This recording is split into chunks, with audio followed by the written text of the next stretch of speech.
Hello,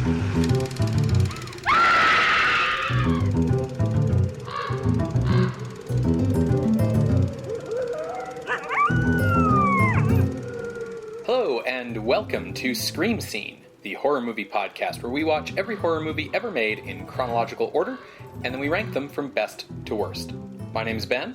And I'm Sarah. Thank you for listening to us today. How are you doing today, Sarah? Pretty good. It's a beautiful day. In a week, which I think will be before this episode is published. A week from when we're recording this, half a week before this episode comes out. I'm turning the big 3-0. That's right. You turn 30 on the 30th. Yep. Just gonna crumble into dust, at least as far as Hollywood is concerned. How are you doing, Ben? Well, today I'm doing pretty good. As you said, it's a beautiful day.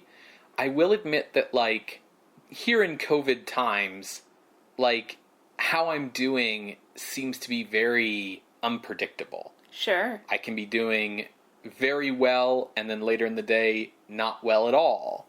And things are like a sine wave, it's just not very consistent. And I've been trying my best, but this past week has felt a little bit rough. We're in this awkward phase right now where things are starting to reopen, right?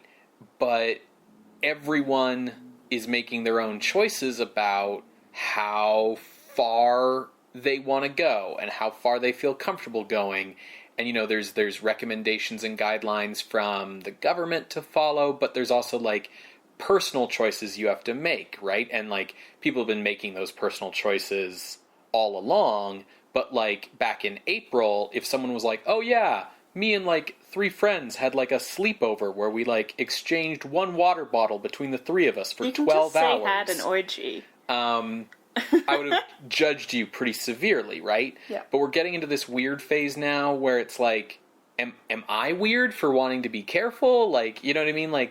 So it's a little strange, and it's hard to, avoid feeling like you're offending someone if you're saying, no, I don't want to come to your, backyard barbecue or whatever. Yeah, it's tough because I feel like our own boundaries change on a daily basis, as well as the boundaries that are needed in COVID times change fairly quickly. Yeah. And right now, at least in Calgary, we're doing really well. Mm-hmm. But I worry about when that other shoe is going to drop. Yeah, absolutely. And I don't want that other shoe to drop on me. Yeah, absolutely. There's going to be a second spike. The hope is just that, everything we've done means it's not that bad, that it's not as big as the first spike, that the healthcare system's ready to receive it, and that you or I personally do not get sick, right? And so because we've been living this way for a few months, to me it's well, what's the difference in just continuing to be as cautious, right? Yeah. But then we're all human, and it's definitely true that there are standards that you need to live to that people are willing to break for different things, where it's well, to see this person, though, or to go do this thing, though, So I'm doing well today, but it's been up and down, and I think, it's going to mean, for me, I think a return to therapy. I finished therapy a while back, and it was, a very successful process for me, and I really felt it helped me a lot. But the way to look at therapy, I think, is to see it not as an end goal. Yeah, not as well, it's neither something that you should be doing forever for the rest of your life. It should have an end goal. You should have goals in therapy, but right? I mean a one and done. Yes, exactly. It's important to have those goals so that you aren't just drifting aimlessly through your therapy, but also to recognize that just because you've gone through it once doesn't mean you never have to do it again. The same way that just because you went to the dentist to get your teeth cleaned one time doesn't mean you never have to come back, right? And I'm thinking that it might be time to get your teeth cleaned. Yeah. And I mean, I recognize that I think a lot of people are in that boat, whether they kind of realize it or not. And there's going to be a lot of long-term mental health fallout from all of this that people aren't expecting, I think. Yeah. Like, with all of this stuff opening up right before my 30th birthday, like, it's definitely not what I thought my 30th birthday would look like, but hey, whatever. At least I'm here to see my 30th birthday. The thing about COVID is you don't really know who has it still. Like, we're slowly getting a better idea of, like, how to tell when you have it, you know, the symptoms, whatever, keep it from spreading. Yeah. But we have, like, a general idea of, like, here's where it came from. As opposed to tonight's movie where we definitely know where it came from. Outer space. Right. Yes, Sarah. Waiting for that other shoe to drop for a while there, but you took the long way, but you got there, and I'm proud of you. Yes, today's movie is It Came from Outer Space. So, last week, we talked about the rise of 3D as a way to compete with the rise of television. It's 1953, and TV is a thing. It has stolen a lot of viewership away from movies, and it's, we're right smack dab in what's called the golden age of television. The movie theaters and movie studios are trying to get butts back into seats. And the success of the 3D feature film Buona Devil in 1952 led to all the major studios, trying to get their big 3D movie out. And last week we saw Warner Brothers' effort, House of Wax. So this week's movie, It Came from Outer Space, is Universal International's first 3D film. And if you missed last week, or you're bouncing around in the chronology as you listen to these, the way that 3D was done for movies in the 50s is very much similar to the way it is done today. If you're picturing the red and blue 3D glasses, those were not used in theaters for 3D movies. Those were for, like, cheap gimmick comic books and things like that. What you were given in a movie theater in the 50s was a set of polarized glasses, similar to what you would get today, and the system worked very similar to today's system, with two projectors showing a left image and a right image at different polarizations, and then you wearing glasses that have different Polaroid filters in each lens, so that each eye is only seeing one of the two projectors, creating the 3D effect. Now, this is Universal International's first 3D feature. It is also the point when the studio finally embraced the new trend of science fiction, saw the writing was on the wall, and decided to move into the 1950s with everybody else. Specifically, this is part of the alien invasion subgenre of sci-fi films, which by 1953 had now become the predominant B-movie subgenre. This started, obviously, with The Thing from Another World and The Man from Planet X. Those are from 51? Yes. And you also have The Day the Earth Stood Still from 51. In 1953, you had a whole ton of these, including 20th Century Fox's film Invaders from Mars, which came out earlier in the year. And that was a film that was rushed into production so that it could get the title of being the first alien invasion movie in color. It had a budget of $290,000, and the goal there was to beat Paramount to theaters, as Paramount was working on its $2 million version of War of the Worlds that would come out later in 1953. You also have, of course, like a lot of indie, sort of cheap alien invasion B-movies, like 1953's Robot Monster is probably the most infamous, but War of the Worlds is probably the alien invasion subgenre's, like, ultimate expression. At least up to this point. Because Mars Attacks is yet to come. I mean, Mars Attacks is a parody of these movies, Sarah. I know, I'm spoofing. Okay. War of the Worlds would come out in August of 1953, and It Came from Outer Space, this week's movie, is a few months earlier. It is in black and white, unlike House of Wax or War of the Worlds, but it is in 3D. And this film was produced by William Alland, who had recently risen through the ranks of Universal's producers, but he didn't start as a movie producer. He was born in 1916 in Delaware, and he got his start in show business when he arrived in Manhattan with $25 in his pocket and met boy wonder Orson Welles. Boy wonder. And became one of the original Mercury players in the Mercury Theater Company. Which, at that point was just on stage, or was it radio? Yeah, so at this point he would have been on stage, but he followed the Mercury Theater into radio and into film. William Alland actually played Thompson, the barely seen reporter protagonist of Citizen Kane. Oh, neat. During World War II, Alland flew missions as a combat pilot, and upon returning to Los Angeles after the war, he went into producing, rising up the ranks at Universal from like an associate producer up to a full producer. In 1952, he produced The Black Castle for Universal. Oh, okay. And after that movie came out, he clearly recognized that the studio needed to capitalize on the sci-fi trend in order to stay relevant. So, in order to do this, Alland commissioned a story from an established sci-fi writer who had already made a name for himself in the literary field, Ray Bradbury.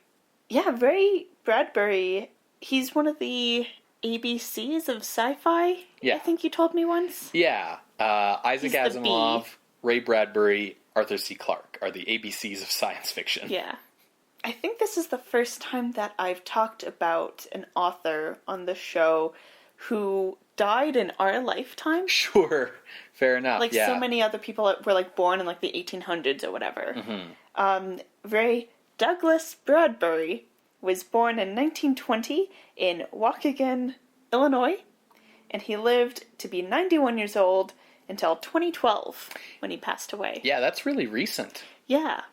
Fun fact, the middle name, Douglas, he was named after Douglas Fairbanks, the actor. Sure. That's fun. His parents were a Swedish immigrant mother and telephone lineman English immigrant father, and while their, for lack of a better word, home base was Waukegan, throughout the Great Depression, his family would move back and forth, mainly to Tucson, Arizona, trying to find work for his father. When Bradbury was 14, his family settled in LA, and he was extremely stoked about this. Apparently he would go like roller skating down streets, hoping to find celebrities and get their autographs. So it's kind of interesting. It makes him like one of our first major creators that we're talking about on the show who like grew up with Hollywood and like was influenced, by Hollywood. Absolutely. I guess he lived down the street from like a major theater where a ton of film premieres would happen, and Sure. he learned early on how to sneak in. Gotcha. Yeah, of course. Now, he had started writing at 11 years old, mainly during the Great Depression when there wasn't really much else to do. Sure. And he frequented the Waukegan Public Library, reading practically anything he could get his hands on, mainly H.G. Wells, Jules Verne, Edgar Allan Poe, Edgar Rice Burroughs. And with Edgar Rice Burroughs, apparently he always liked Tarzan and the John Carter of Mars series the most. Yeah, I mean, that's fair. It's sort of like saying, with George Lucas, I really prefer Star Wars and Indiana Jones. So sci-fi, horror, fantasy, these are the things he's consuming from a young age. His first work as a writer came at age 14 when he sold a joke to George Burns for the Burns and Allen radio show. That's fantastic. Good for him. Once in LA, he found a mentor in science fiction author Bob Olson, and he joined the Los Angeles Science Fiction Society at 16 years old. Okay. He read the Astounding Science Fiction Journal and practically everything by Robert Heinlein, Robert C. Clarke, Theodore Sturgeon, and A.E. Van Vogt. It's interesting to think of him as reading and being influenced by these guys when, like... He becomes, like, just as prolific. Well, and like, I, in some ways, think of him as a contemporary of theirs, but only because, like, I guess a lot of these guys have very long careers, right? So does Bradbury himself. Oh, for sure. But, because Bradbury, his career sort of has its peak in, like, the 50s and 60s, and a lot of these other guys, like, started in the 30s, but then, like, continue on into the 50s and 60s. It's I don't know, it's just, like, strange to think of, Bradbury reading Theodore Sturgeon when I know that, like, both of them are going to be still, like, writing stuff, you know, in the 1960s, right, as contemporaries. Yeah, absolutely. What I think is really interesting with him just devouring these works from Arthur C. Clarke, Sturgeon, Voight, is these guys were heavily influenced by Joseph Campbell, who wrote The Thing from Another World and was the editor of the magazine that those guys wrote for, and as we noted in that episode, had views that influenced science fiction for a long time. Yes. So you kind of see it trickle down here. Yeah, absolutely. You can see the, you know, it's the domino effect of influences, right? And especially when you have influences that get absorbed and then, like, you know, proliferated like uncritically, right? So that you have elements and things so that, like, you know, as late as 1999 in, like, Star Wars Episode 1, The Phantom Menace, you have characters who are the descendants of, like, Yellow Peril characters of the 1930s or, like, minstrel characters of the 1930s because of that, like, chain of influences not being, like, critically examined, right? Absolutely. Now, Bradbury's first published story came in 1938. He was 18 years old, and this is when he contributed to Forrest J. Ackerman's fanzine, Imagination. Forrest J. Ackerman is probably someone whose name we're going to start saying with more and more frequency. He's kind of like the fan of science fiction. Sure. He kind of invented being a sci-fi fan in some ways. Like, he's probably most famous for his fanzine, Famous Monsters of Filmland, but he also had, like, a huge collection of film memorabilia and, like, really influenced both creators and fans for decades. Absolutely. Fun story at a party of Ackerman's. Bradbury met 18-year-old Ray Harryhausen. Mm-hmm. Yeah. And they just kicked off a great friendship. They bonded over King Kong, the 1949 Fountainhead adaptation, and bonded so much that Roy Harryhausen was Bradbury's best man at his wedding in 1947. That's right. And Harryhausen's big breakthrough movie, The Beast from 20,000 Fathoms, is an adaptation of a Bradbury short story, The Lighthouse. Yeah, that is true. Yeah, all of these guys... They're just a bunch of nerds. Right, well, it's and I say that lovingly. Yeah, I mean, they're all living in LA at the same time, so of course they're all hanging out. I think I hadn't realized how young Bradbury was, is the thing. Okay. Like... Because, yeah, they're the same age. Mm-hmm. But, like, knowing, you know, that, like, how old, say, like, Asimov was publishing his stuff in, like, the 40s and 50s versus Bradbury, like, I didn't realize that Bradbury was, like, a kid in comparison. Oh, absolutely. Yeah. Bradbury published his own fanzine, Futuria Fantasia, at 18 years old, which had 4 issues. When World War II came around, Bradbury was rejected for service due to his bad eyesight, but that did allow him to focus in on his writing career, becoming a full-time writer at age 24 in 1944. So, overall, he wrote 27 novels and over 600 short stories. Mm-hmm. His first novel was in 1950, The Martian Chronicles. Yeah, and that's considered a novel because that's how he sold it. But how it was sold is quite interesting. He went to New York, was trying to, like, sell some short stories, and everyone was like, no, we want a novel. And so he was complaining to an editor friend of his, and his editor friend was like, well, why don't you take those short stories and put them all together into a novel? Yeah. And so that's what he did. Yeah, The Martian Chronicles is basically a gussied up short story anthology. A lot of sci-fi writers used that trick at the time. That's like Asimov's first big book is I, Robot, which is a short story collection that's just been sort of like had all the stories tied together, so it's one thing. They call that a fix-up. Yeah. Now, The Martian Chronicles is about humans colonizing Mars after Earth was destroyed by atom bombs. Yep. His second novel came in 1953, this year, and it's Fahrenheit 451. Yes, which if you went to high school in the United States, you're probably familiar with. As you said before, Ray Bradbury had definitely established himself as a writer. You might not get that impression with only having 2 novels out, but he has 3 collections of short stories out already. 1947's Dark Carnival, which includes the short story Homecoming, which was published in Mademoiselle magazine after being spotted in the slush pile by editor-assistant Truman Capote. 1951's The Illustrated Man, which you could consider science fiction, with the kind of theme about cold technology versus humanity. And then 1953's The Golden Apples of the Sun. So that's 3 collections. All in all, by 1953, and I counted this, he had nearly 220 short stories published. And he's 33 years old. Right, out of that 600 that you were talking about earlier. Yes. Yeah, at this point, when he gets brought on to work on this movie, he's being brought on because he's a noteworthy sci-fi author. But Fahrenheit 451 hasn't come out yet, so he's not yet Ray Bradbury. He's not someone whose name you're going to put on the poster. Yeah. He's just someone who you're going to give a job to. Exactly. Right? Now, it's interesting that you bring up Fahrenheit 451 and Bradbury being a science fiction author, because according to this interview in 1999 with Weekly Alibi, he says he's not a science fiction writer. Huh. He says, first of all, I don't write science fiction.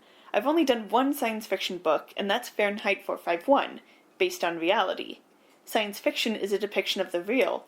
Fantasy is a depiction of the unreal. So Martian Chronicles is not science fiction, it's fantasy. So I just thought that was interesting. Yeah, I would disagree with his classification there, but I also acknowledge that there is a thin line. Yeah, it gets blurry there on the spectrum from science fiction to fantasy in places, right?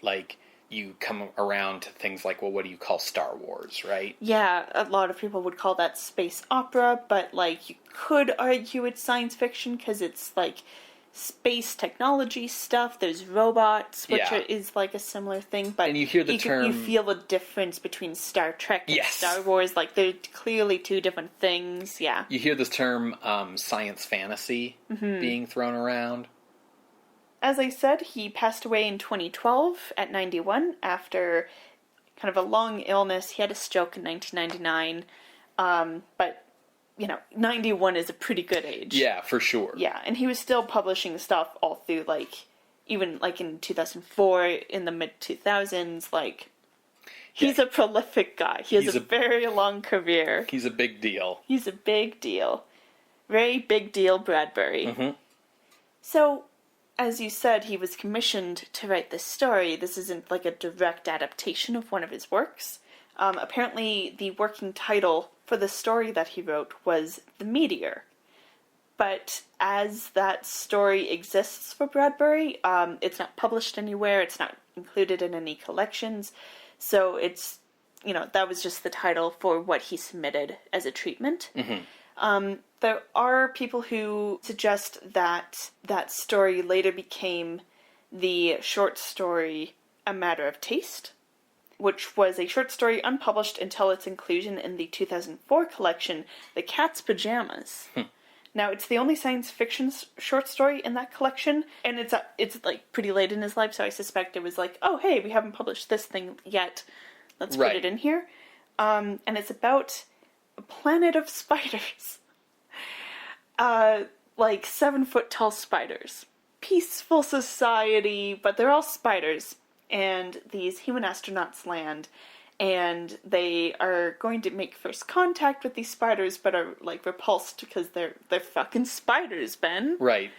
And so the humans, despite the fact that the spiders are peaceful and intelligent and have a society, the humans are still considering killing them because they're fucking spiders, Ben. So that's the story.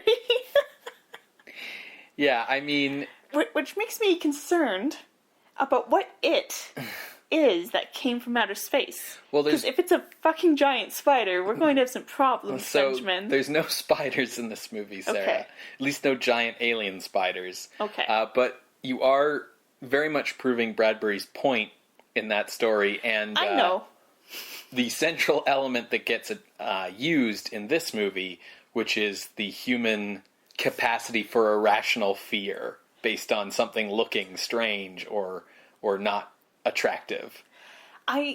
Listen, we know I have arachnophobia. Yep. Personally, I am also very scared of space, so I wouldn't be one of these astronauts anyway. So don't put that guilt on me about wanting to eradicate this planet of spiders. So Bradbury wrote a number of story treatments for this movie. He submitted 2 basic versions of the story.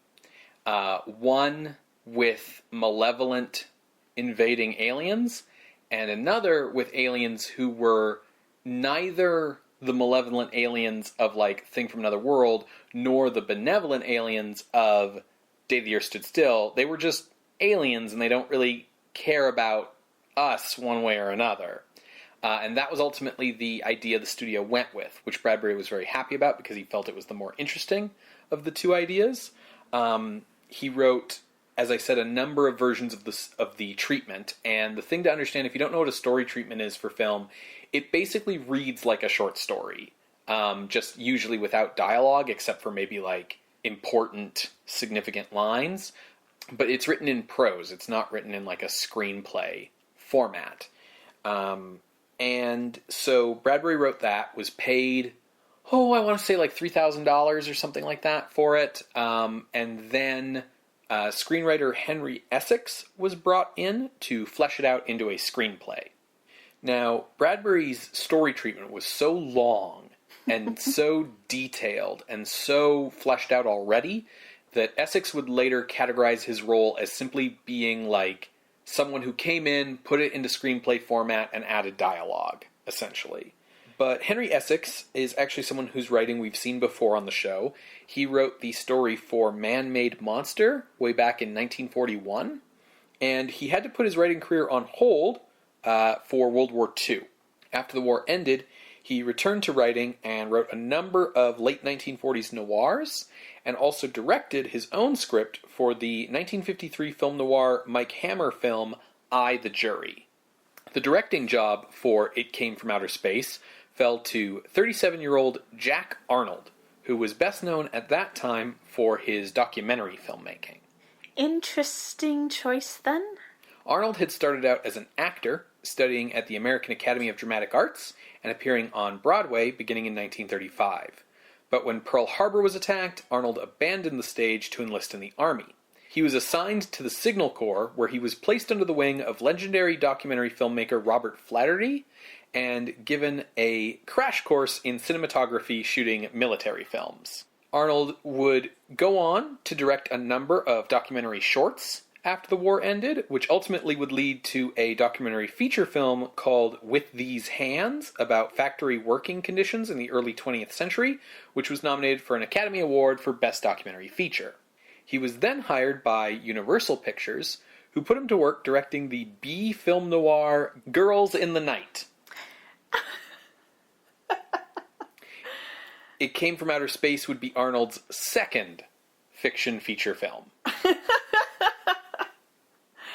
Oh, well, gotta start somewhere, I guess. Does he go on to stay with fiction, or does he head back to documentary land? No, he goes on to be very well known as a director of 1950s science fiction films for Universal. Luckily, he liked the genre. He grew up with it as a kid. Now, the film's 3D cinematography and special effects photography fell to cameraman Clifford Stein, who got his start as a special effects cameraman operating the second camera for the stop-motion photography for King Kong. Nice, good for him. And had a solid 2 decades of work under his belt when he came in to do It Came from Outer Space. So he shoots the movie with the 3D and also does all the special effects photography for this. Now, for the look of the aliens in the film, Universal's makeup department was engaged to create the design for whatever is coming from outer space. More carrot men? To remind you, the head of the makeup department at this time was Bud Westmore, who had assumed that post following the ousting of Jack Pierce in 1956. Westmore himself having been basically promoted from PRC to Universal when those studios were both under the control of the Rank organization. Now, while Westmore would be credited on screen in this movie because he was the head of the makeup department, the actual design work, if not like the construction work, but the actual design work for the aliens was done by concept artist Millicent Patrick. And Millicent Patrick, like, I don't know if the term concept artist really existed back then, but it's certainly what we would call her job now. Cool. She was born Mildred Elizabeth Fulva de Rossi in 1915, and her father was the superintendent of construction at San Simeon, working on the continual building project that was Hearst Castle under architect Julia Morgan. Asterisk, see Citizen Kane. Right, yeah. Mildred, for her part, studied art and began working for the Walt Disney Company in 1939 in their all-female ink and paint department. In 1940, she was promoted to special effects animation, becoming one of the studio's first female animators, creating the design for the demon Chernabog in Fantasia. Dope. That's the demon that's kind of based off of Bela Lugosi's rotoscoping? Yeah, in the Bald Mountain segment. She married animator Paul Fitzpatrick after having an affair with him, which did lead to his wife committing suicide when he refused to end the affair. Oh. And then... sounds like a real winner. After that marriage, she would divorce Fitzpatrick and leave the Disney studio and change her name to Millicent Patrick instead of Fitzpatrick. She realized that she can do a lot better than that kind of asshole. I mean, I don't know, like, you're reading a lot into this guy's characterization. Okay. I'm working with what you've given me. Right, which is that he had an affair with this girl, and then when he said he wouldn't end the affair, his wife committed suicide. Yeah. Okay. What an asshole. Grant the lady a divorce. Well, I don't know if that was part of the question. The question was leave her or stay with me, and he said I won't leave her, and then she killed herself. I don't think there was like... I don't know. Listen, I wasn't there. I wasn't there. I don't know. This was many years ago. These people are all dead now. When she left Disney, she went to work under her new name as a promotional model. So appearing at like trade shows and in magazines as like the sexy girl standing next to the car. Yeah, booth babe. Right. From there, she started a career acting in like small roles in movies like, you know, unnamed secretary who gets uncredited kind of roles in movies, right? Okay. On one such job on a Universal film, Bud Westmore spotted her sketchbook and invited her to join his makeup department, becoming the first woman to work in special effects makeup. That's dope. Good for her. Westmore and Patrick presented two possible designs for the aliens. The rejected design went on to be used for the famous Metaluna mutant in This Island, Earth, 2 years later. Arnold was insistent that the look of the aliens be kept secret. Actors signed what were called secrecy pledges. So NDAs. Yes, they just didn't have that word. Yeah, in the 1950s. So they were sworn not to reveal the aliens' appearance, and the actual, like, aliens themselves were created, shot, and then destroyed all in one day in order to preserve the secret. Wow, that's intense. Have we had a movie that's been, like, this intense about that? No one's given a shit before. Yeah, that's great.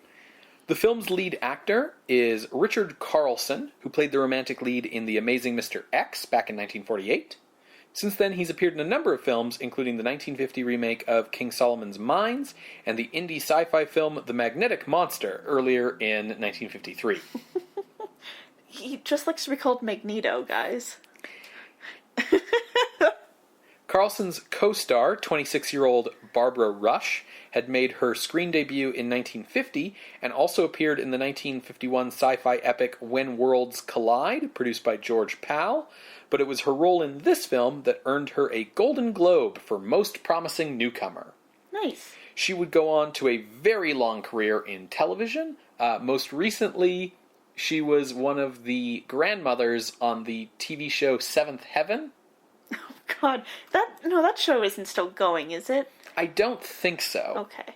But Barbara Rush is. She's 93 years old. Oh, good for her. In a supporting role in this film is a 29-year-old actor named Russell Johnson, who was a bomber plane navigator in World War II who used the GI Bill to pay for his acting classes after the war. He appeared in a variety of B-movies throughout the 1950s, but he is best known today for his role as the Professor on the 1960s sitcom Gilligan's Island, a character who famously could make a radio out of a coconut but couldn't fix a hole in a boat. Listen, man, holes are hard. It Came from Outer Space was released on May 27th, 1953. It garnered, mild critical acclaim. The tone you get from the contemporary reviews is basically this is really good for, a science fiction movie. Sure.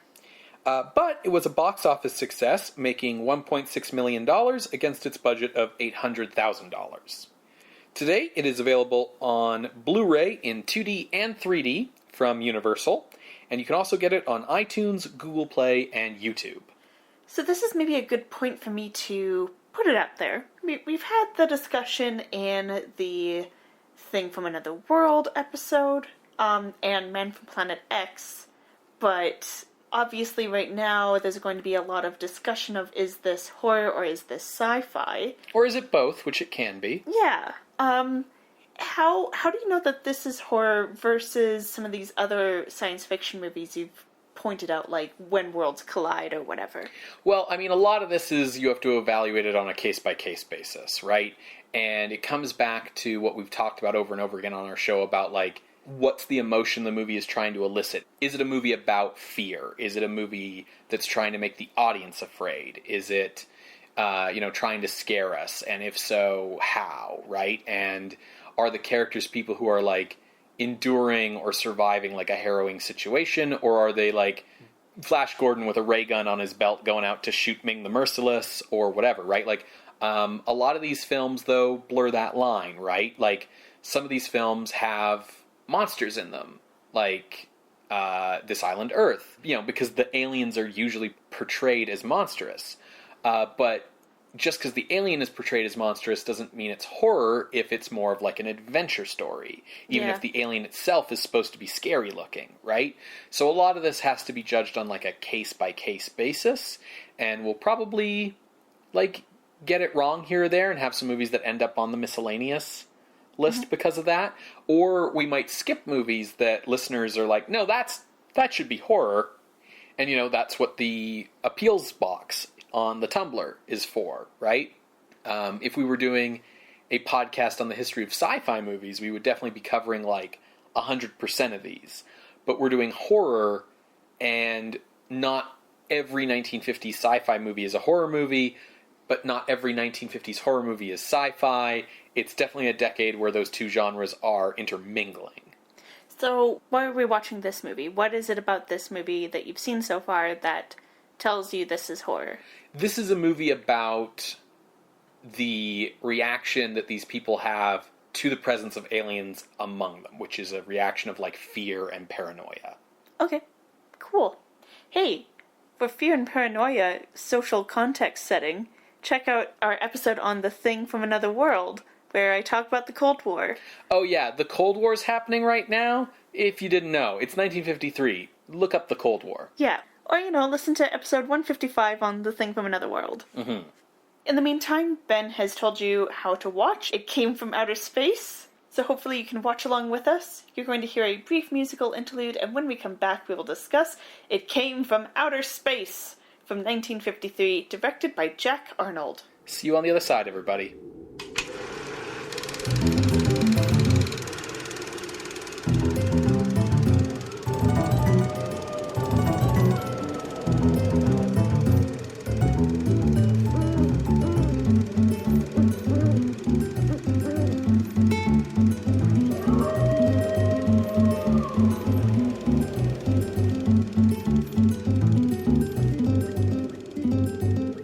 welcome back to Scream Scene. We just finished watching It Came from Outer Space from 1953, directed by Jack Arnold.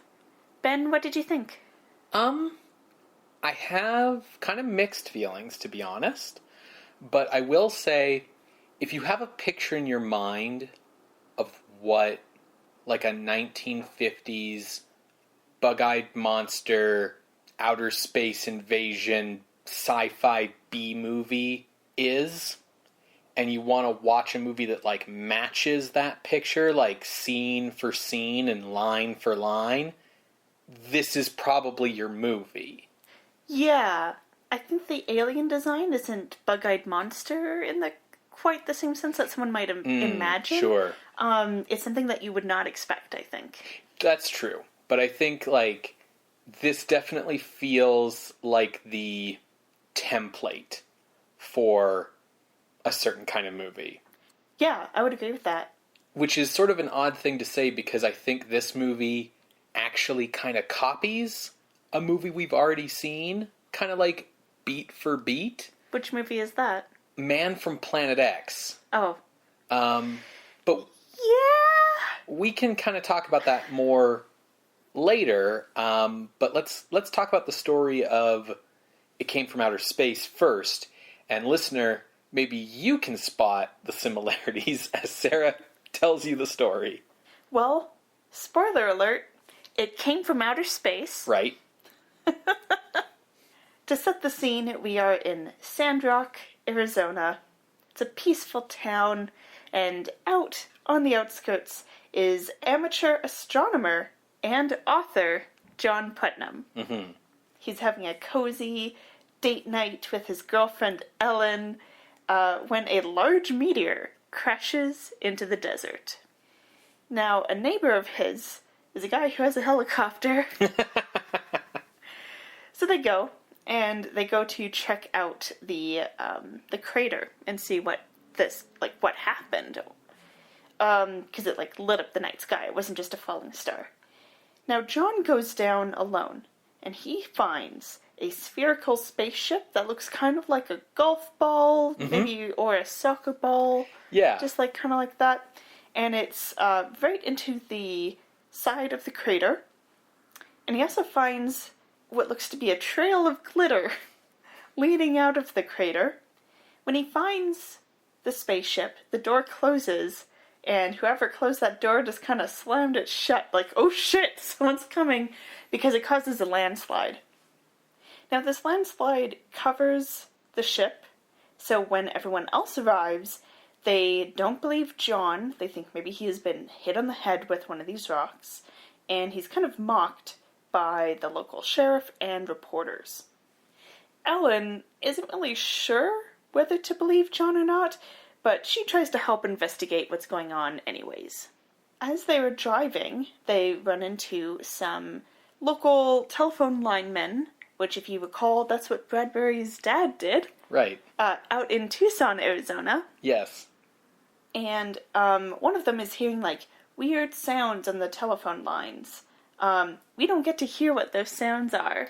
Unless it was the only thing I could think of is because he puts the receiver to his ear and we hear some 1950s sci-fi soundtrack on, and I'm like, are we supposed to think that the theremin is diegetic? Right, exactly. Frank and George, the two telephone linemen, they head, for lack of a better word, upstream from the telephone line to see what's up there, to investigate the source of this strange sound, while John and Ellen head downstream. And we see Frank and George get attacked by a creature in the desert. John and Ellen are driving and they're like, nothing's here. My plot senses are telling me it's time to turn around and check up on Frank and George. So they turn around and do that. They find the truck abandoned and a trail of blood. And following it, we see from the alien's point of view something come up behind Ellen and form itself into a hand. And the creature, the alien, has turned into Frank. Now, John and Ellen can tell something's a little odd about Frank because he's speaking in kind of a distant, dazed way. There's also a special effect put onto the voice to make it clear that, like, he's not just sounding like he did in past scenes. So John and Ellen are like, fuck, what is going on? And that's when John spots a dead body from behind a rock. You just see the hand lying there. He's like, great, well, we're going to head back to town. Not to report any kind of murder or foul play or anything. Bye. After John and Ellen leave, the creature turns and we see the real Frank and George kind of like waking up after being like knocked out. And they're like, the fuck? There's two Franks. And alien Frank says, do not be afraid. You will be unharmed. We can replicate your form, but not your soul. Just in case the Breen office was worried upset. about things. John and Ellen get back to town and they're like, Sheriff, there's like weird shit going on. I know you didn't believe me about the spaceship, but there's a murder that's happened. We have evidence there's like weird shit going on. But when they get back out to the desert, nothing's there. Even the truck is gone. But the sheriff starts to change his tune when that night, George's wife and Frank's girlfriend come into the station saying like, yeah, the boys were being really weird and distant and said they had to like work overnight or something, and something's weird. So the sheriff finally begins to believe John. Ellen takes the girls home, so Sheriff and John are left to kind of theorize about like what is going on. Like, are the aliens maybe like using electrical equipment for something, because of the telephone wires, and oh hey, the local like hardware shop was broken into. And meanwhile, Ellen has finished dropping off the girls and is driving home herself when she is stopped by an alien impersonating George and is attacked. Also, some men in a mine near the crash site were also attacked. Yeah. People are being attacked and taken off screen, and spooky, foggy, ooga booga, theremin stuff is happening. Mm-hmm. John sees aliens, Frank and George, in town, and so he confronts them, and they're like, do not interfere, the people are safe, leave us alone, give us time. Time for what? Give us time. Mm-hmm. Okay. But after Ellen gets taken, John and the sheriff are like, okay, no, we can't be having this. Suddenly, John gets a phone call at the sheriff's department, and it's the aliens. Saying it out loud is hilarious.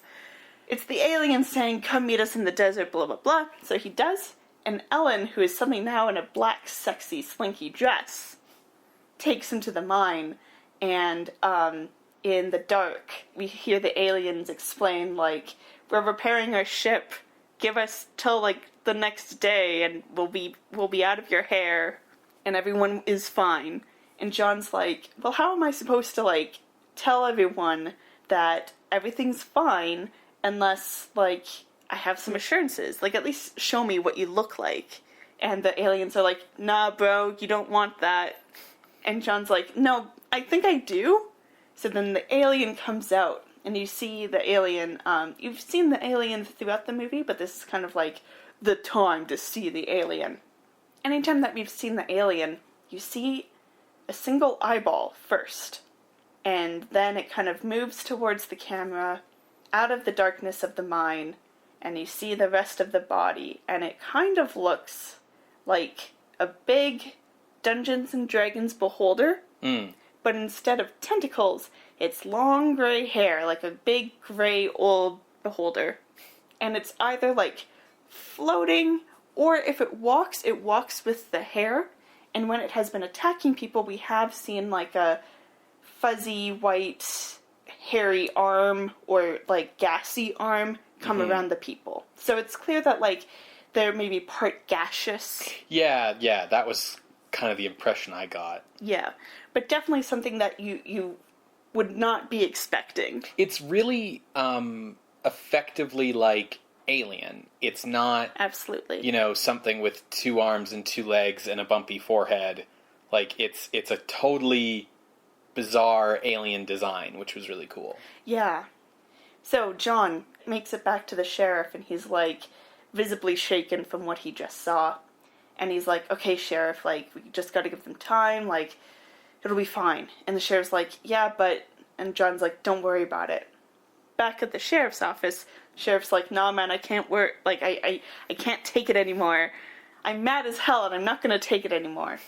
And John's like, no, bud, really, like, they're going to hurt people if you do something. And then they see Alien George walking down the street, and the sheriff's like, that son of a bitch walking in our town, I don't even know who else could be an alien. It could be you, it could be me, it could be anyone. And the sheriff grabs a gun, and he's going out to confront George and like any other aliens he perceives, and to stop him from interfering with the aliens, John gives him a good right hook. So they get into a little scuffle. But that's when you know the sheriff, he leaves, and he rounds up a posse, because he's stopping these aliens. Don't care what you say, John, I'm doing this. So John hops in a car and is speeding to the mine to warn the aliens and be like, hey, like, I can't stop them. There's some action with speeding cars, the sheriff taking a shortcut through the desert to stop George in his truck and like shooting it and having it explode into the side of a cliff. But meanwhile, John makes it to the mine, and sexy alien Ellen is there, and she's like, we can't trust you. You've led them right to us. And he's like, no, I came to warn you. And she's like, the time for talk is gone. And shoots a laser at him with a special, like, laser tool. He ends up having to shoot her. It's very sad. He continues further into the mine and comes across the spaceship with the rest of the aliens. Now, all of these aliens, we see them in their, like, shape-shifted human bodies, and they're working on the ship. And then he sees an alien who has taken the form of John himself. None of the hostages are in sight. And Alien John says that we crashed here by accident. We wanted to explore the galaxy, but you guys weren't ready for anything like this. So we're going to destroy the ship, and then destroy Earth, possibly. It's unclear what's at stake here. And John's like, no, but like I'll calm the posse down. Let me take the hostages, and I'll calm them down. And the alien's like, how can I trust you? And John's like, well, you can always blow up the Earth if I fail. And the alien John is like, okay. So John takes out the hostages. With some dynamite, they blow up the entrance to the mine shaft to stop the posse from coming. And the sheriff goes, dynamite. Aliens are defeated. Suddenly, the Earth starts to shake. And the spaceship takes off from the crater back across the stars. And Ellen goes, John, will they be back? Oh, God. And John's like, yeah, they will be back. We weren't ready right now. We're too angry and too destructive. But they'll be back. The end. So, yeah, it's The Man from Planet X. It's basically the same... Plot beats, yeah. The specifics are, like, different, but the basic plot beats of, like, alien ship crashes here, you know... Kidnapping people. To repair the ship. The lead character is, like, a writer who has to, like, team up with the local sheriff to, like, rescue the hostages, you know, and then the alien, like, leaves at the end or whatever. Very, very similar plot beats here. In case it wasn't clear, because I didn't really say this outright, the reason they were taking people's identities is so they could go into town and not be, like, disturbing people. Yeah, also, their appearance is horrific to our eyes, so they were like, we don't want to draw attention to ourselves. Yeah, so that they could, like, get equipment and stuff. Yeah, I just thought it would be good to, like, outline that. Sure.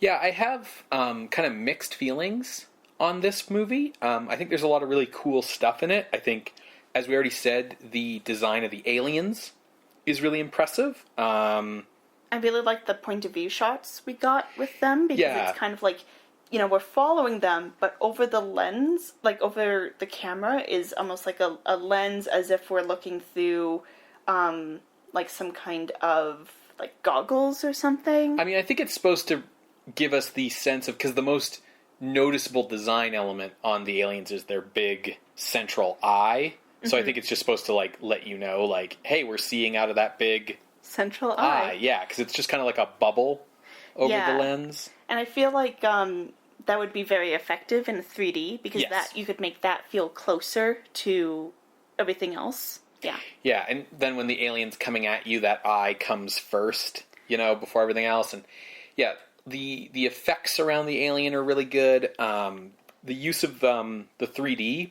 I think, is really good because it's very like subtle. It's not the ping pong in the face, right? Or even the kind of like throw things at the camera thing that like House of Wax would do. It never feels like it's drawing attention to itself.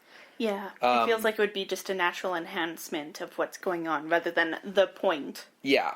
I also think that Jack Arnold builds a lot of really good atmosphere and tension in this movie. You know, one of the reasons why this succeeds as a horror movie is because it's able to really, like, ratchet up the suspense, you know, to the point where, like, you can get really good, like, jump scares and stuff throughout this film, right? Yeah, and he's further supporting the dry ice company that Universal owns on the side. Yeah, I mean, not to like a huge degree. But it's nice to still see it here, you know? Sure. Like, you have it from the crater coming up, but you also have it when people are engulfed with the gaseous form of the alien. Yeah, I think the effects are pretty top-notch for the most part. Like, as we've said with the alien effects, I do think that... So when the ship crashes at the start of the movie, the big, like, shot of that sequence is the ship coming right at the camera and then exploding.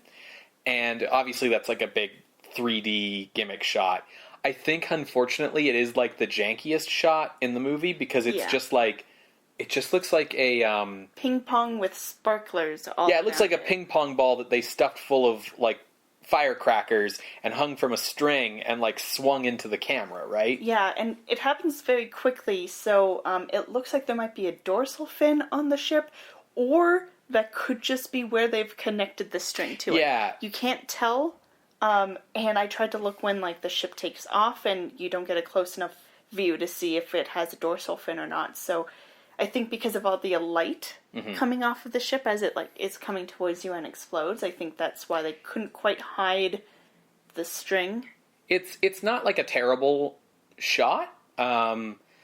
It's perfectly effective and it's very exciting and very cool. It's just a little hokey looking compared to the rest of the movie. The movie has a really good score with lots and lots of theremin. And yeah, as we kind of mentioned in the plot summary, there were times where the theremin was almost like either diegetic or, hey, the alien is coming. It wasn't a constant thing. What was kind of neat is before the ship crashes, the score that we hear is done with like violins and a traditional orchestra, but then as soon as the ship goes through the sky and crashes, that theme is overtaken by the theremin. Mm-hmm. It's just kind of a neat thing about, like, you know, science fiction fully infiltrating this, like, lazy little town. Yeah. Comparing the film to, like, Man from Planet X, I think Man from Planet X has, like, a weirder, spookier atmosphere than this movie. Yeah, I think because it's, like, more traditionally horror. You know, you're on the moors, you got the smoke and fog and whatever, and, like, the weird townsfolk. Sure. The, like, shut-up professor with his daughter or whatever the fuck. Well, and just, like, the odd landscape in that movie and stuff, but, like, also that film has a little more moral ambiguity than this movie, with, like, the scientist character who kind of, like, is against the aliens and therefore he's a bad guy, but maybe he's also a good, you know what I mean? Like the role of the aliens was more like morally ambiguous, but the aliens here have like a much more understandable and like logical motivation. You know, they kind of are the most logically motivated aliens of like any of these movies, because they're not like, oh, we're here to conquer this whole planet with like the 5 of us and our one ray gun, but they're also not like, you know, hey, we are superior angelic beings from space heaven come to tell you that your puny race is not worthy of us. Like, they're just a bunch of dudes. Like, essentially from their perspective, they came down with a flat tire on Earth, and they just want to, like, get their tire replaced and get on their way, right? Like, and everything else that they do is just motivated from that. I did like that there was still room in It Came From Outer Space for it to have that, like, philosophy that Bradbury wanted in here. So this is after John has come back from seeing Alien Ellen the first time and tells the sheriff, like, hey, we need to give them time. And the sheriff's like, yeah, but why don't they just come out and tell us? And so John tries to explain that, like, they are so alien that we can't really comprehend it. Mm-hmm. And he points to a spider on the ground, and he's like, now, if you were confronted with, like, a whole bunch of these little spiders, you know, that's trying to kill you, what would you do? And the sheriff steps on it. And John's like, see, you just kill it, rather than let them just, like, leave and leave you alone. So chill out, Sheriff. Yeah. I'm paraphrasing. Yeah, the thematic stuff going on here is, you know, John, the creative, intelligent, you know, thinks for himself writer versus the, like, small town, shoot first, ask questions later sheriff, and the idea of fear of the unknown versus, like, giving the unknown a chance. And these are all themes we've kind of seen versions of in previous movies. Yeah. The thing I appreciated here is that this debate is separate from, like, the aliens themselves. Like, the aliens are definitely going to take some people hostage. They might even kill some people if they have to. It's not about they're either monsters or they're saints. Like, they're just trying to not be on Earth because they didn't mean to come here, right? Yeah. And that's all there is to it. And they're so different from what we look like that they know that, like, if we saw them, we would just freak out and attack them, right? Absolutely. So yeah, there's a lot of good traditional sci-fi themes, for sure, going on here. And I think for horror themes, the movie plays the aliens as horror monsters, you know, throughout. They're always kind of portrayed as being, like, scary and weird. And even when they're assuming human form, they're, like, weird and strange and off-putting. Yeah, they're still in that uncanny valley of what is human. Right, which I think really helps underline the movie's themes as well, because when you're trying to insist, like, oh, humans are afraid of the unknown and, like, we attack what we don't understand, it plays a lot better here than even in, like, Day the Earth Stood Still, where they shoot Klaatu. Because, like, in Day the Earth Stood Still, he's, like, a human dude who looks exactly like a person who, like, comes out of his spaceship and, like, pulls out, like, a, you know, space vibrator and gets shot, right? Because some guy's like, oh, he has a weapon, right? And it's, I mean, you buy it, but, like, he's the least threatening alien who ever came to Earth, right? Whereas, like, these guys, yeah, like, I don't care what they're saying. If I saw one of these things coming at me, yeah, absolutely, you know? Yeah, like, imagine you saw those green, toothy aliens from The Simpsons. Right. Coming at you. Yeah. I'd shoot it. Yeah. So while Man from Planet X has, like, some stuff it does better with its atmosphere and with its weirdness and spookiness and moral ambiguity, I think the things that It Came From Outer Space does better is a much more logical presentation of the alien, a much better alien design, and a much clearer statement of its themes. I think even the paranoia was done really well here. Like, you just with, like, the sheriff freaking out at Alien George there in that one scene. Like, I think that was really well done. Yeah, they both do a similar thing with the townspeople. In Man from Planet X, it's that the aliens can mind control them.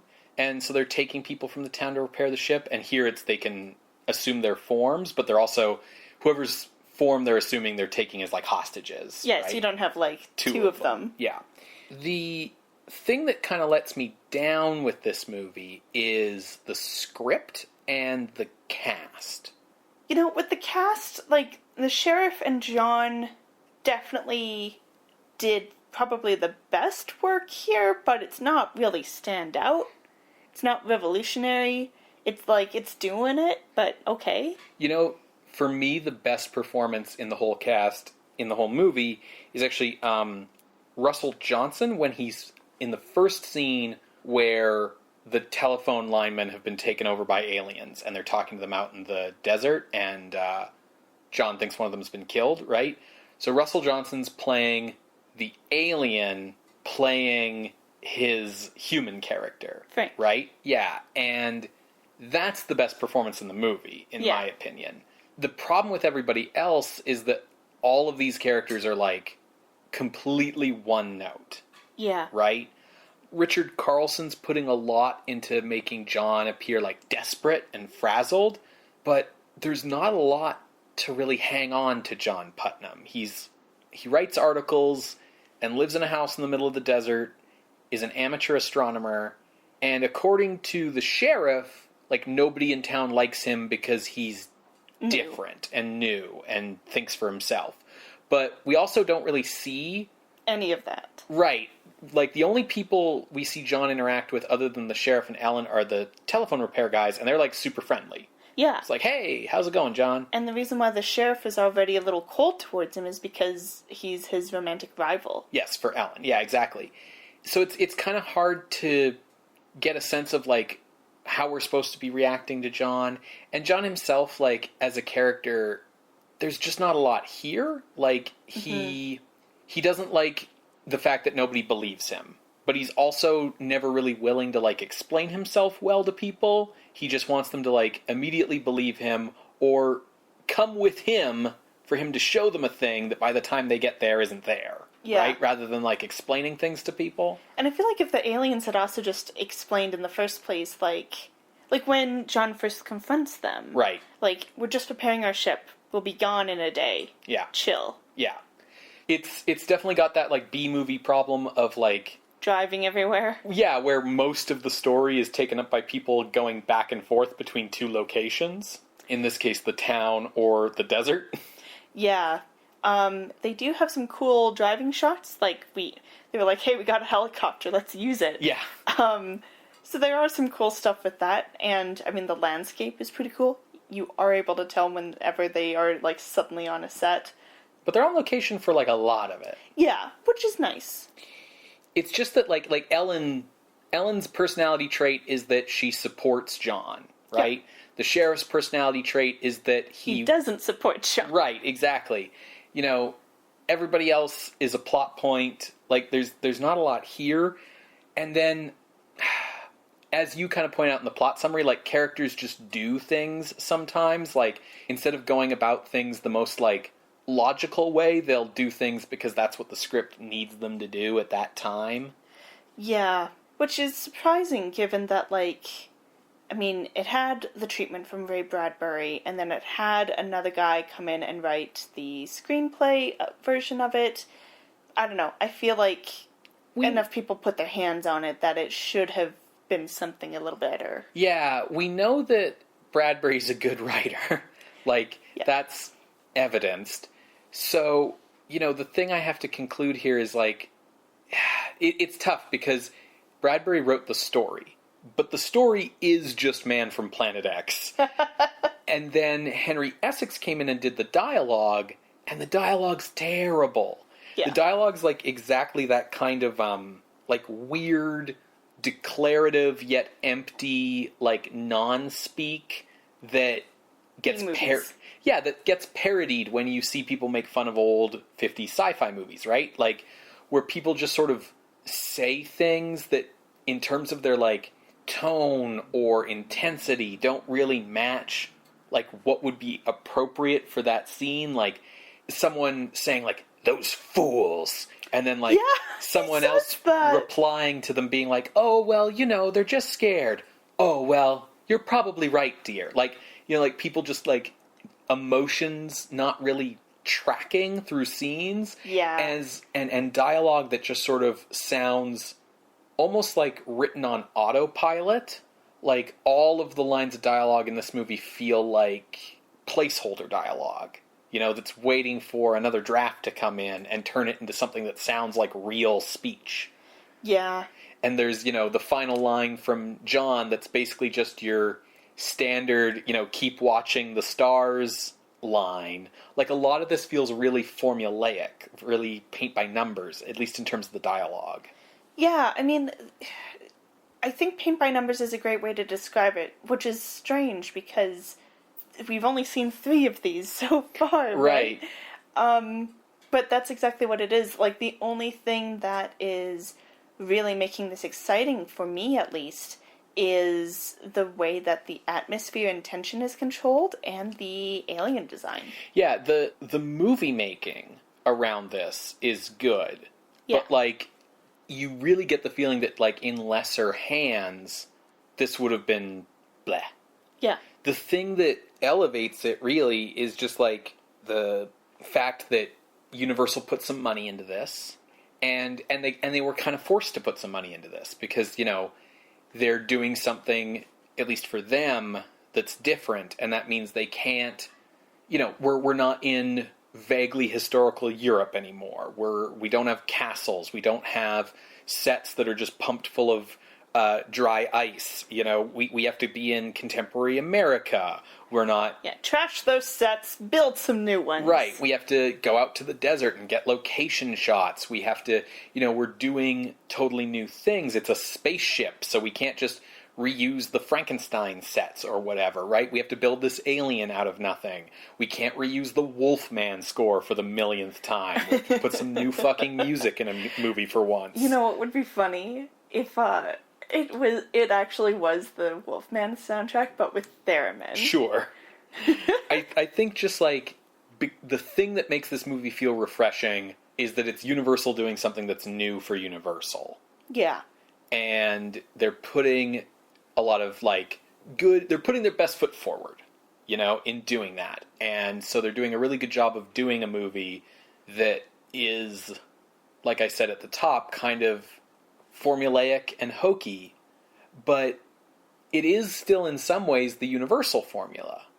Absolutely. Because it's still sympathetic monsters and angry village mobs, right? Yeah, and intellectual trying to, like, balance the two. Mm-hmm. The one thing that is, I think, a major hurdle of the location shooting in the desert is that they have to always be shooting in the day. Yeah, it was really hard to tell how time moved. Yeah, it hurts the storytelling because not only am I not sure when it's supposed to be day or when it's supposed to be night, because, like, if there are scenes in this movie that are supposed to be day for night, it's hard It just looks like day. Well, yeah, because in order to have... They're in the desert. There's so much light. Yeah, like, there's no cloud cover. You're in the desert. The sun's out. And, you can't haul lights out to the middle of the desert. No. So you have to shoot in the day. And because you're not sure when it's day and when it's night, it's really unclear, like, how much time is passing over the course of this story. Yeah, Like, absolutely. Did this all happen in a day? Did this all happen in an afternoon? Was it over a couple of days? Who knows? Yeah, I think it was over, like, a day and a half. Yeah. Like, just thinking about the way people are describing, like, chain of events, but it is not clear. Yeah.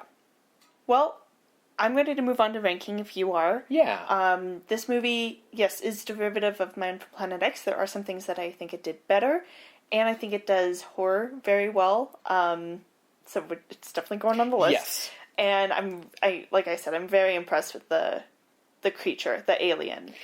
It was like, whoa, for me. So it was just like absolutely. Not what I was expecting at all. This is a very cool movie. You should go watch it. The stuff that we've complained about is stuff that, like, is going to be fun for you because it's gonna be, like I said, exactly that 50s B movie you want it to be. Yeah. So, Sarah, speaking of Man from Planet X, that's where I started looking to try and orient my range. That makes sense. It's at 67. I agree with you. There are things this movie does better, and there are things that I like more in Man from Planet X. So I started by kind of working my way below Man from Planet X. Like, what's under here that could be better than It Came from Outer Space?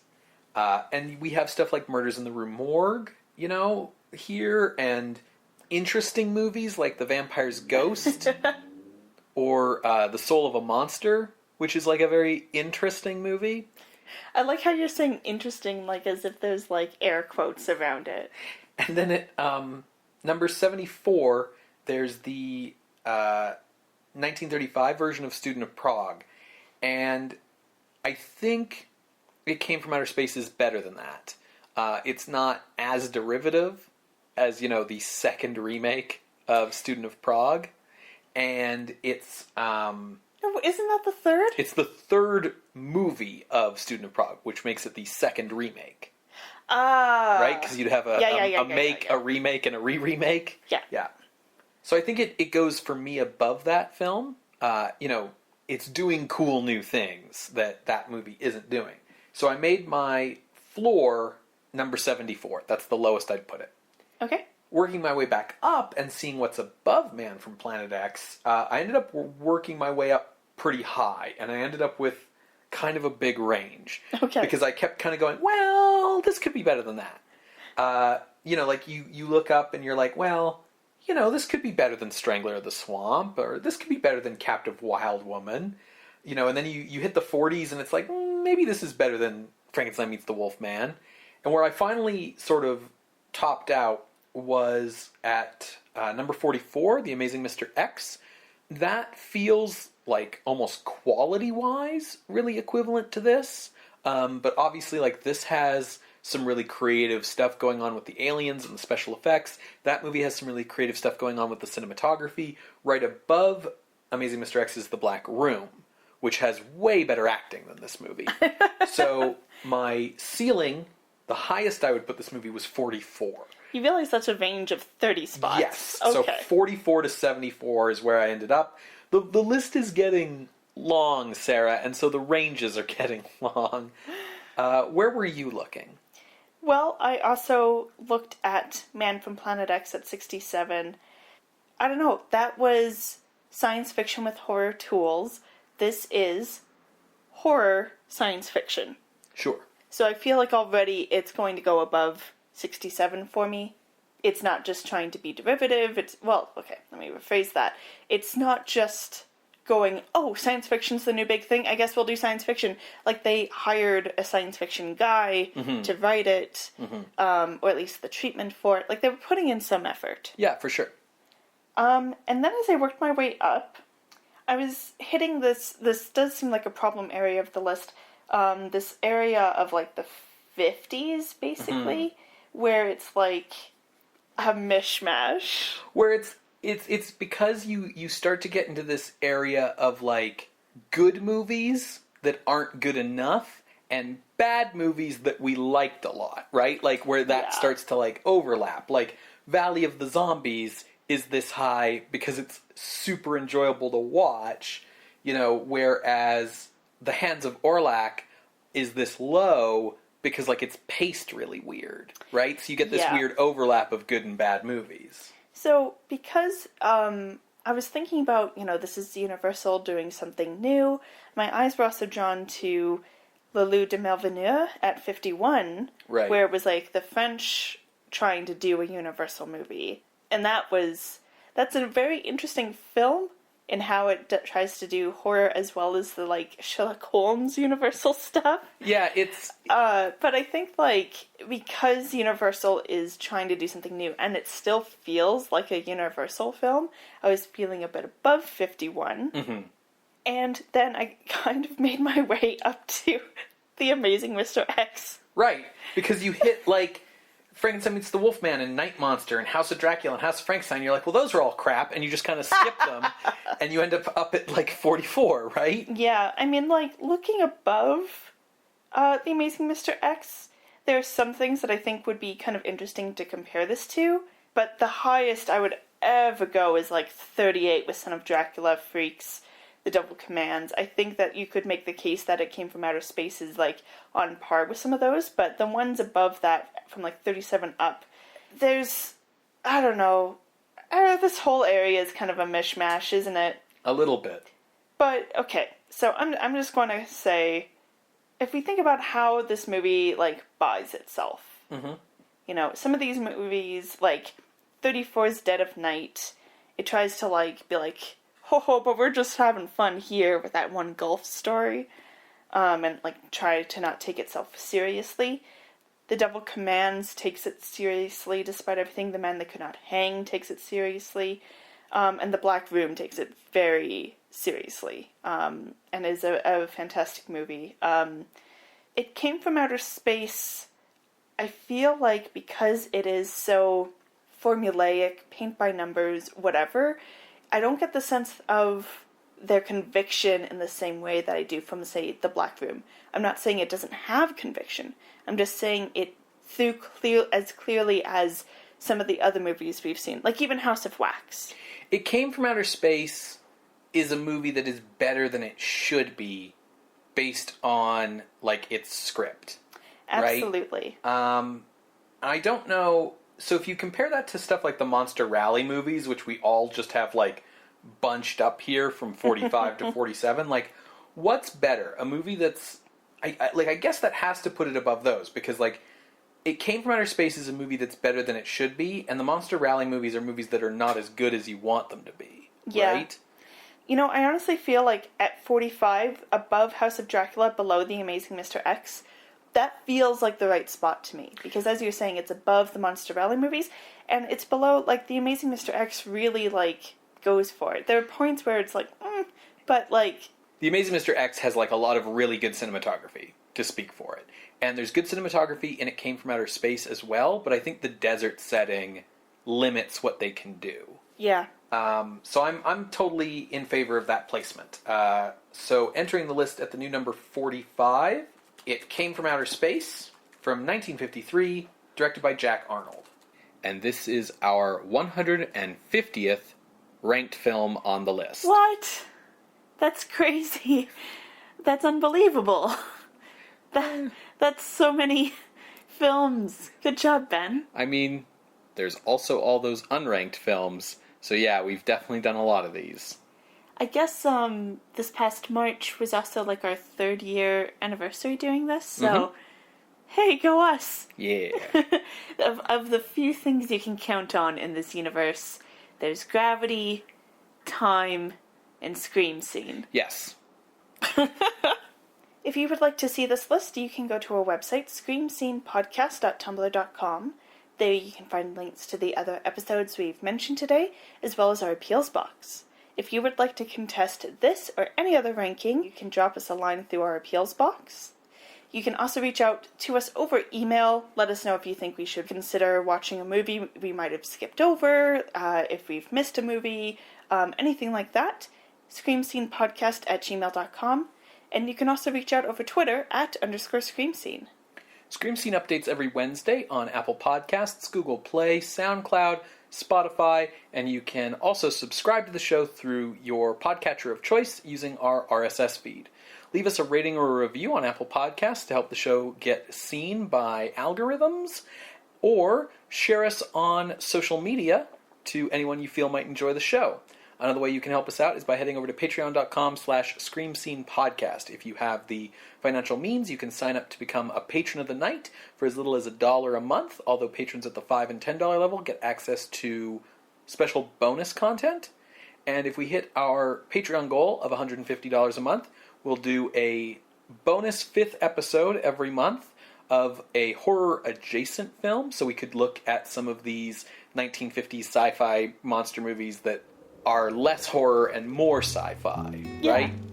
So that's patreon.com/screamscenepodcast. Well, Ben, what are we watching next week for our, hopefully, the 151st film on the list? Next week, Sarah, we are watching The Neanderthal Man from 1953. And a true piece of cinema art. Yeah, I'm sure that's what it'll be. Exactly. We'll see you next week, creatures of the night. Bye. Bye.